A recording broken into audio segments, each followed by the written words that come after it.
안녕하세요. 기자님 채널 시청하시는 분들, 구독과 좋아요 많이 눌러주시고, 광고 끝까지 봐주시고, 십시일반 후원 부탁드립니다. 제가 지난번에 설민석 씨의 그 역사 강좌에 대해서 제가 조금 불만을 이야기했는데, 우리나라 것이면 무조건 부풀리고, 우리나라 것만 자꾸 축혀 세우고 이렇게 하는 것을 제가 그만하자고 그랬는데, 우리나라의 여러분들이 댓글로 우리나라 못난 역사도 역사라고 진실을 가르쳐야 된다고, 진실을 알려주는 게 중요하다고 여러분이 그렇게 하셨는데, 진짜 못난 역사도 진실을 알게 해가지고 후세에 교훈이 되게 해야 되고, 그래야 우리 민족이나 우리나라가 진보할 수 있고 저는 발전할 수 있다고 생각합니다. 그렇게 하는 게 마땅하다고 생각합니다. 그런데 여러분, 국뽕이란 말 아시나요? 국뽕. 제가 요 근래 어느 유튜브를 보다가 특히 역사에서 우리나라 것을 마구 부풀리는 거를 국뽕이라고 하더라고요. 저도 그러니까 설민석 씨 같은 사람이 국뽕수법의 대가다 이렇게 말할 수 있는데, 그런데 제가 이런 말 하면 또 여러분한테 제가 좀 욕먹을 것 같기도 한데, 국뽕을 할 수밖에 없는 우리의 역사적 인물, 영웅 있습니다. 한 분. 이순신 장군입니다. 이순신 장군에 대해서는 임진왜란을 아무리 객관적으로 파악하는 외국 학자들까지도 이순신 장군에 대해서는 결점을 논하지 않습니다. 제가 그냥 조금 아는 거지만 이순신 장군은 정말 칭찬할 수밖에 없는, 우리가 존경할 수밖에 없는 인물이다. 용장에, 지장에, 덕장에, 제갈공명 같은 제갈공명을 능가하죠. 그죠? 세계 전쟁 역사에서, 전사에서 이순신 장군만은 승리를 거둔 장군, 또 저는 없다고 봅니다. 23전, 23성.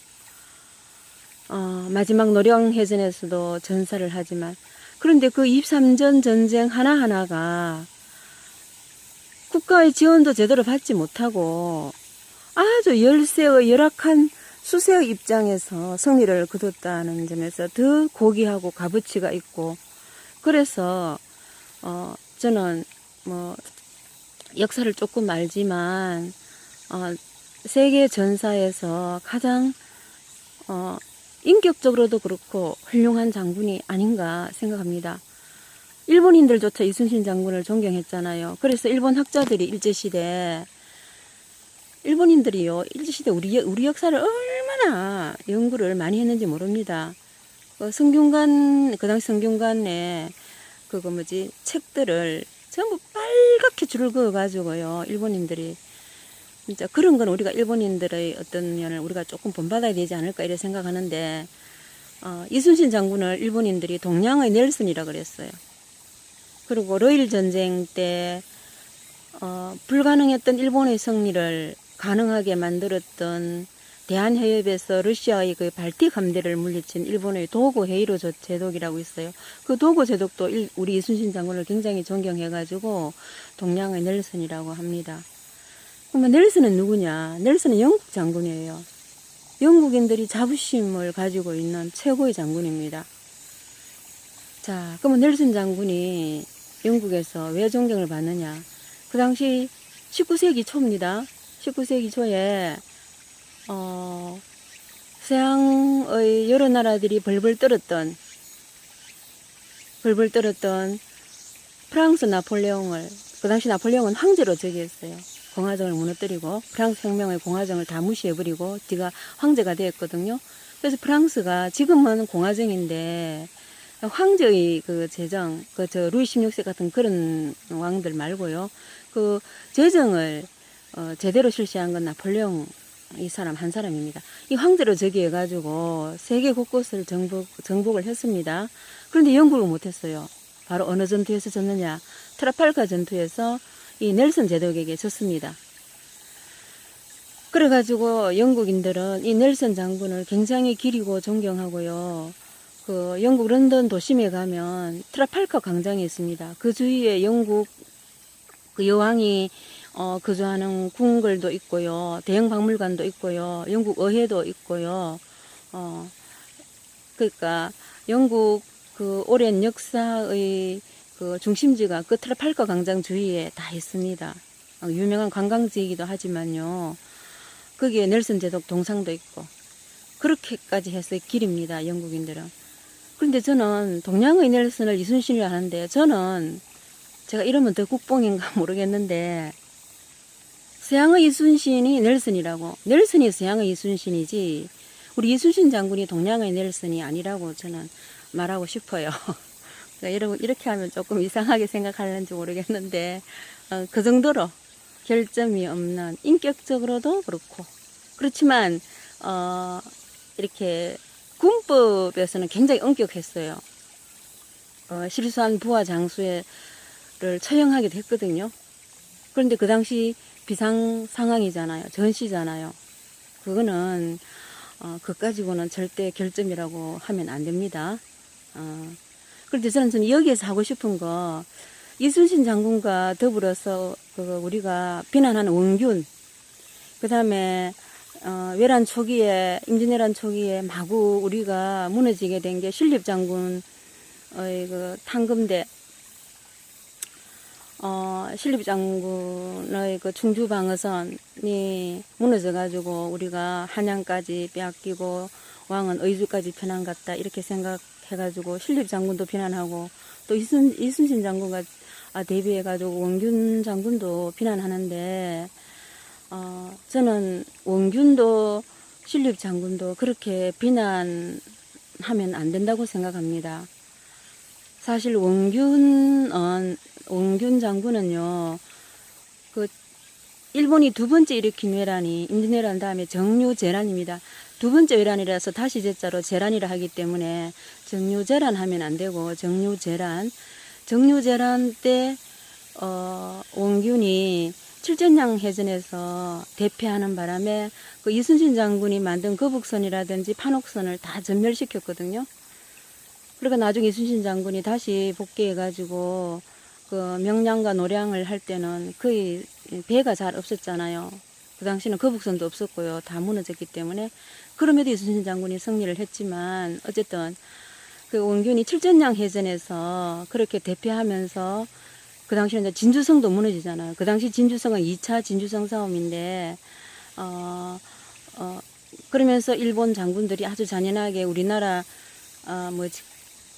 우리나라 그 민간인들까지 기와 코를 베오라고 기배기 코배기 작전까지 하고 그랬는데 잔인하게 했는데 1차 진주성은 김시민 목사가 이겼지만 2차 진주성은 여기 칠전량 해전에서 무너지면서 우리가 뺏기게 됩니다. 그 칠전량 해전의 패전 책임이 원균에게만 있다고는 하시면 안 됩니다. 그 원균을 그렇게 만든 게 사실은 권율 장군이에요. 권율 장군이 행주산성에서 이겼지만 권율 장군은 문신이고 그리고 부하들을 잘 아우르는 덕장이기도 했지만요. 너무 선조 임금에 충성하면서 그 당시 이 원균 부하가 있는 데서 원균을 나무라고 막 그랬어요. 왜냐하면 권율 장군은 도원수고 원균은 이순신 장군을 대신한 삼도수군 통제사인데 삼도수군 통제사도 그 도원수의 지휘를 받아야 되거든요. 권율. 그러니까 권율이 원균을 비난하고 이렇게 하면서 사기가 굉장히 떨어졌어요. 그러고 원균도 사실은 칠전량 해전을 처음에 반대했습니다. 하지 않으려고 했습니다. 그 판단이 옳았죠. 장군이면 다 그렇게 판단할 수밖에 없었는데 억지로 떠밀려 나가서 결국 칠전량 해전에서 원균은 패할 수밖에 없었고 그러니까 권율 장군에게도 그런 너무나 큰 실수가 있었다는 거죠. 그 다음에 권율 장군은 문신인데 어쨌든 우리가 이제 그 행주산성에서 이겨가지고 행주대첩을 승리로 이끌어도 권율 장군이라 하고 그다음에 신립장군 충주 방어선을 무너뜨린 그 탕금대에서 그죠? 그런데 우리 신립장군도 왜 그 문경세제 같은 데서 매복해가지고 일본군을 무찌르지 않고 그 임진왜란입니다. 정유재란 아니고 초기에 신립장군이 그거 문경세제 같은 산골짜기로 외놈들을 유인해가지고 매복해서 전투를 했으면 이겼을 것이다 이렇게 생각하는데요. 그 당시 우리나라 군사체제가 진관체제가 아니고 재성방략이라고 하는 그런 체제였습니다. 진관체제는 상비군으로 항상 후방에도 군사를 두는 제도인데 그 당시 임진왜란 전에 수시로 외란, 삼포외란, 얼마외변 이런 게 있어가지고 그런 전쟁이 날 때마다 일시적으로 군대를 편성하는 재성방략으로 바뀌게 되는 겁니다. 이 재성방략의 제일 큰 단점은 처음 1차 전쟁에서 지면 후방에서 지원을 할 수 없다는 거예요. 그런데 신립장군도 그 당시 완전히 그냥 이 민진내란 때문에 군사들을 모은 거잖아요. 진관체제가 아니잖아요. 재성방략이잖아요. 그냥 이기기 위해서 모은 군사들이기 때문에 제대로 군사훈련 받은 사람도 정규군이라 하더라도 너무나 허술하고 조총을 좀 신립장군이 무시한 그런 것도 있지만요. 그런 거는 좀 신립장군의 판단이 차고지만 신립장군도 사실 용장이에요. 자신을 희생할 각오를 하고 그렇게 한 겁니다. 임한 겁니다. 그 당시 그 불리한 상황에서 그걸 맡은 것만도 저는 신립장군이 대단하다고 생각하는데 왜 매복을 산 꼴짜기로 유인해가 못했냐면 그거 문경세제 같은 데서 조령 같은 데서 왜 못했냐 하면 그 당시 그 재성방략의 군사들을 매복시키면 다 도망가 버립니다. 그러니까 벌판 탕금대에서 평야에 살 수밖에 없었어요. 그런데 왜군들이 그 가지고 있는 조총이 그렇게 성능이 뛰어난 줄 몰랐죠. 그게 이제 판단 실수고 그렇다고 우리가 신립장군은 자신을 희생하면서 그것을 자기 목숨을 던지면서 싸운 겁니다. 그래서 우리가 신립장군에 대해서도 우리가 너무 비난하거나 그런 거를 좀 삼가야 되지 않나. 우리가 전쟁하지 않는 이상 그 당시 전쟁은요. 특히 목숨을 내걸고 싸운 장군에 대해서는 우리가 비난하는 걸 좀 자제해야 된다 이렇게 생각하는데 설민석 같은 사람들은 또 그렇게 하진 않죠. 막 원균과 막 신립장군을 마구잡이로 막 도륙합니다 보면. 그래서 저는 선조임금도 한편 좀 동정이 가는 게 그 당시 그렇게 막 외놈들이 밀려오는 상황에서 한양을 버릴 수밖에 없었고 경복궁 궁궐이 임금이 도망간 걸 알고 백성들이 뭐 불을 질렀다고 하는 말이 있고 그건 맞다고도 하는데 그 당시 노비 문서를 없애기 위해서 노비들이 천하게 진짜 물건 취급받고 세종 임금 때의 그 노비제가 계속 고착화 되어서 그렇잖아요. 그 노비들의 불만이 너무 많아가지고 그래서 노비들이 막 경복궁 궁궐에 쳐들어와서 불태우고 그랬는데 선조 임금이 평양을 거쳐 의주로 도망간 건 저는 이해가 되는데 저는 그 뒤에 선조 임금의 행적이 전쟁 끝나고 나서 왜 하필이면 원균을 그렇게 죽게 세웠나. 그래서 원균을 더 욕먹게 하지 않나 하는 생각이 들고요. 이순신 장군 인기 있는 백성들한테 노량해전에서 전사한 우리의 영웅 이순신 장군은 인기가 많으니까 이순신 장군을 시기해서 원균을 띄웠나 하는 생각이 들어서 저는 그런 점에서 선조 임금이 좀 잘못했다고. 그리고 또 나중에 광해군을 세자에서 밀어내고 영창대군을 하려고 했다는 거. 저는 그게 진짜 선조 임금의 판단 미스가 아니었나 이렇게 생각합니다. 자, 여러분 이순신 장군과 신립 장군하고 또 원균 신립 장군을 그렇게 비난한 사람이 이덕형이에요.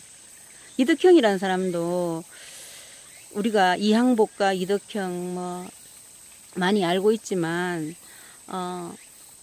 그 이덕형 장군이 신립 장군을 굉장히 비난을 많이 했어요. 그렇게 몰아넣은 사람도 이덕형이고 뭐 문신으로서 굉장히 뛰어난 분이기는 하지만 그래서 권율은 원균을, 이덕형은 신립 장군을 이렇게 잘못되게 하지 않았나 하는 생각을 합니다. 여러분 역사 판단에 도움이 되었으면 좋겠습니다. 이상입니다. 구독과 좋아요, 그리고 광고 끝까지 봐주시고요. 감사합니다.